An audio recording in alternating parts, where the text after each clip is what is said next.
Bonjour, aujourd'hui je vais vous parler du DIF, du droit individuel à la formation. Donc ce DIF, ça consiste en 20 heures acquises annuellement, donc 20 heures par an, afin de bénéficier de formations. Vous savez, ces fameuses formations que vous demandez dans vos EEF et qu'on vous refuse toujours, voilà, c'est à ça que ça sert le DIF. Donc dans la limite de 120 heures, hein, donc c'est bloqué. Ce système prend fin en fin d'année, donc au 31 décembre, et sera transformé en CPF, compte personnel de formation. Bon, normalement, on devrait avoir accès à un plus grand nombre de formations, le nombre d'heures est un peu augmenté, on verra tout ça plus tard. Le plus important pour le moment, c'est de renseigner ce CPF, ce compte personnel de formation, parce que... Ah, mon antivirus qui fait des siennes. Parce que si vous ne l'avez pas renseigné d'ici la fin de l'année, vos heures de DIF seront perdues. Donc, je vais vous expliquer tout de suite comment faire. Donc, vous tapez CPF dans Google, je pense qu'ici, c'est tout le monde. Vous allez sur moncompteformation.gouv.fr. Vous cliquez. En haut à droite, vous avez mon compte formation. Il suffit de vous y rendre pour créer un dossier formation. Sur la partie de droite, je ne suis pas encore inscrit, donc vous pouvez avoir une vidéo de démonstration pour l'inscription.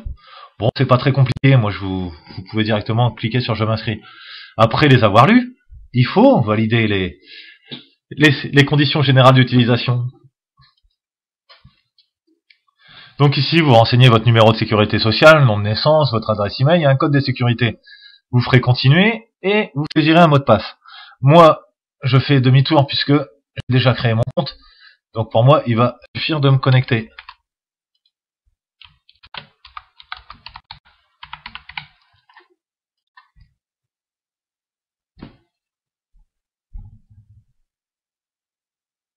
Voici. Donc vous voyez, ici j'ai 0 heures DIF de disponible. Donc je peux les modifier le solde ici. Donc je clique ici. Alors combien d'heures je vais mettre? Ben c'est facile, hein. 6 x 20, 120. Moi ça fait 15 ans que j'y suis, j'ai jamais eu de formation, ça fait 120.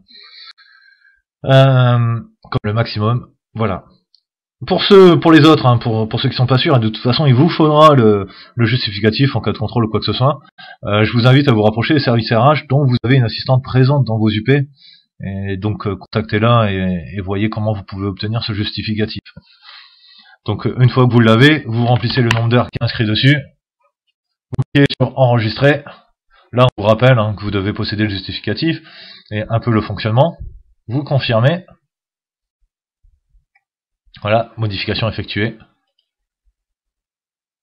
Vous allez sur accueil. J'ai mes 120 heures de droit individuel à l'information de disponible.